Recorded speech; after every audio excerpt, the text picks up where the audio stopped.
I was in such a state of shock on being told I was HIV positive that I can remember only two things from the conversation.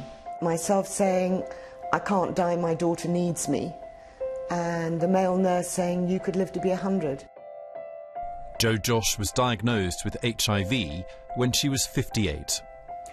Your mind sort of closes down, I think, with shock. How am I going to go on? What am I going to do? What will happen to me in my life? The commonly held perception of HIV is that it's a disease of younger people. The latest studies suggest within a few years, more than half of those with the illness will be over 50. It is true that a lot of older people are becoming HIV positive because for an older person, using a condom, which is the only way to make sure you don't become HIV positive, is sort of irrelevant, because if you're over 50, you don't need to worry about getting pregnant if you're female.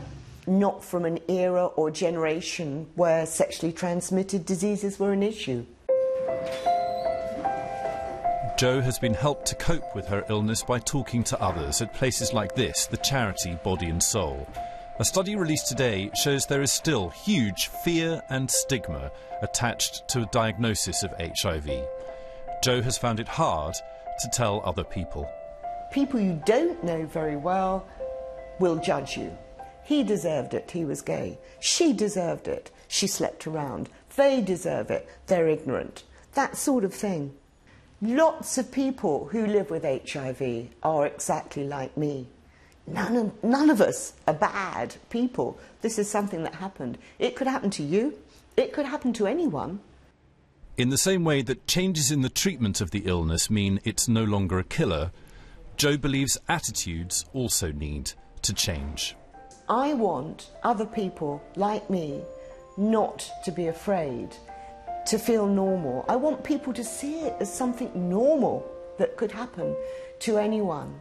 That isn't going to happen, though, unless people like me sit and talk like this. And there's a lot of people like me out there, but why would someone go about and saying, "Hi, I'm HIV positive"?